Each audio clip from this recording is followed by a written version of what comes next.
Est-ce qu'on peut arrêter d'attendre? Arrêter d'attendre le bon moment, arrêter d'attendre d'être prêt, arrêter d'attendre la retraite, arrêter d'attendre les vacances, le week-end, arrêter d'attendre que les choses s'améliorent, arrêter d'attendre d'avoir l'énergie, arrêter d'attendre d'y croire. Je vous laisse compléter la liste, mais est-ce qu'on pouvait juste s'offrir la vie qu'on a envie de vivre? Je dirais la vie qu'on a envie de s'offrir et j'aurais même dit la vie qu'on mérite. Préférence à l'épisode précédent. Parce que oui, notre existence a de la valeur, nous avons de la valeur, et pourquoi toujours nous mettre au second plan en disant ouais, mais je vais attendre plus tard, oui, mais je vais quand même pas changer les règles, je vais quand même pas faire n'importe quoi, faire mon adolescent rebelle, faire mon enfant capricieux et me dire que je peux vivre autrement. Et pourquoi pas? Est-ce que c'est mieux de tenter d'avoir une vie qui vous ressemble et potentiellement d'avoir peut-être des difficultés, mais au moins d'avoir essayé, ou de rester dans une vie qui vous convient à moitié, je dirais même, moins qu'à moitié, et de toujours avoir le petit regret dans la tête de: «Mais qu'est-ce qui se serait passé si j'avais tenté le coup?» Et oui, c'est pas toujours une pilule facile à avaler, mais c'est un peu comme dans Matrix, c'est une pilule qui fait du bien. Même si au début, se rendre compte de la réalité qu'on est entre guillemets «dans une vie qu'on n'a pas réellement choisie» et qu'on n'a pas réellement décidé et qu'on suit un chemin par défaut, on va dire, c'est pas toujours agréable à voir. C'est pas toujours agréable à voir que pendant 10, 15 ans ou des fois plus ou des fois moins, on s'est raconté l'histoire que c'était le seul chemin possible et que c'était le seul chemin pour,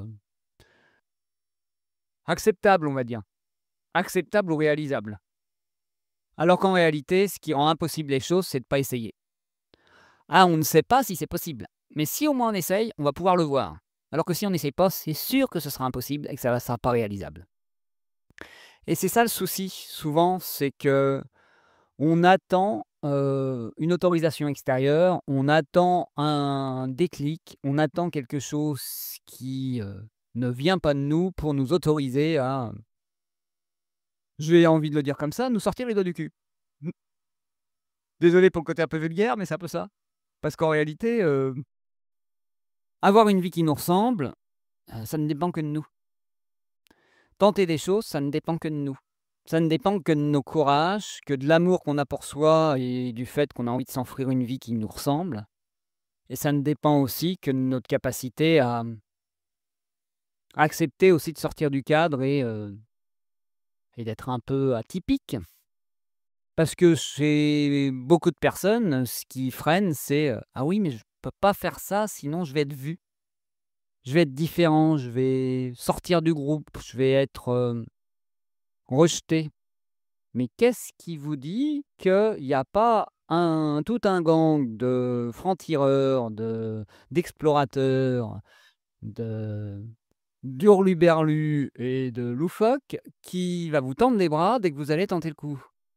Moi, le jour où j'ai accepté de dire: «Ah, j'ai un petit côté, perché, spirituel, mystique, je dirais même médium et je suis intéressé par tout ce qui est énergétique et vision des trucs invisibles et tout ce côté, très, perché, très, à la limite, pas rationnel pour certains, même si pour moi c'est très concret».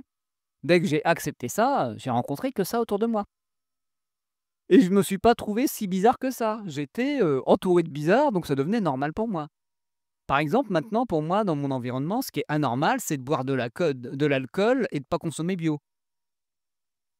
Donc au bout d'un moment, ce qui paraissait, me prendre un risque pour m'intégrer, voilà, en gros, ne sortir du côté standard de, je mange en supermarché, je vais faire mes courses en supermarché et je bois de l'alcool. Maintenant, ce serait changer ce comportement-là qui m'exclurait du groupe d'une certaine manière. Exclurait, avec le côté tolérance, il y a pas de risque d'être exclu, mais vous voyez ce que je veux dire? Qui ferait de moi, une certaine différence.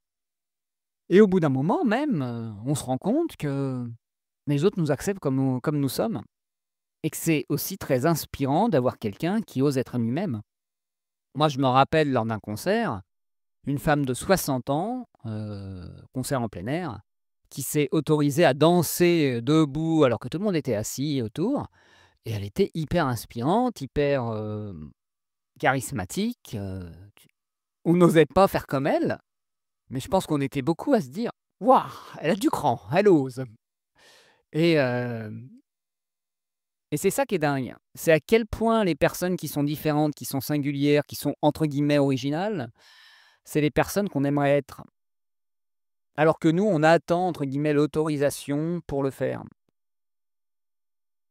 Est-ce que c'est vraiment nous faire du bien qu'attendre l'autorisation pour vivre notre vie? Pour vivre une vie qui nous ressemble, pour vivre une vie qui résonne avec nous, pour vivre une vie qui résonne avec nos valeurs? Si vous avez envie, je ne sais pas, à 50, 60 ans de faire un truc qui est pas de votre âge, et alors pourquoi pas? Si vous avez envie, de vous habiller comme quelqu'un, d'une autre, classe sociale ou d'un autre âge ou d'une autre époque, pourquoi pas?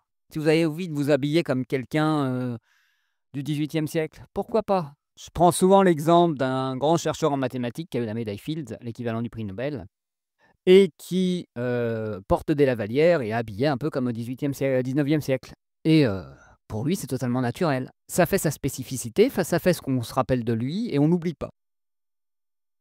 Est-ce que ça fait de lui quelqu'un de différent? Oui. Et est-ce que c'est quelque chose qui lui porte préjudice? Peut-être dans certains endroits, peut-être pas dans d'autres, mais au moins ça fait le tri. Et est-ce que vous pouvez juste accepter de vous rendre compte que être normal, c'est fade à certains endroits? Parce que vous avez des discussions normales, vous avez des échanges normaux, vous rencontrez des personnes normales et qui sont peut-être pas le type de personnes que vous avez envie de rencontrer. J'ai rien contre les personnes normales, mais ce qui compte, c'est votre norme, c'est pas la norme extérieure. Si votre norme correspond à la norme majoritaire, ok, pas de souci. C'est très bien d'avoir des comportements normaux et des échanges normaux et des relations normales. Mais si ça ne correspond pas à votre valeur et comment vous avez envie de vivre, c'est peut-être pas idéal. Voilà ce que j'avais envie de vous partager aujourd'hui. Et donc, comme d'habitude, si vous avez envie d'arrêter d'attendre et de vous autoriser à être vous et à être différent et à être original, n'hésitez pas à me contacter si vous voulez que je vous aide pour cela. Parce que oui, j'ai fait ce chemin et de plus en plus, je m'autorise à être moi et j'aime aider les gens à faire de même. Donc, pour cela, vous pouvez me contacter par mail à pierre@osetretoi.fr ou en MP sur les réseaux sociaux. Et comme d'habitude, n'hésitez pas à partager, échanger, commenter, noter ce podcast pour qu'il soit de plus en plus écouté et qu'il puisse aider de plus en plus de personnes. Sur ce, je vous souhaite une très belle journée, matinée, soirée, et je vous dis à demain 7 h pour un nouvel épisode.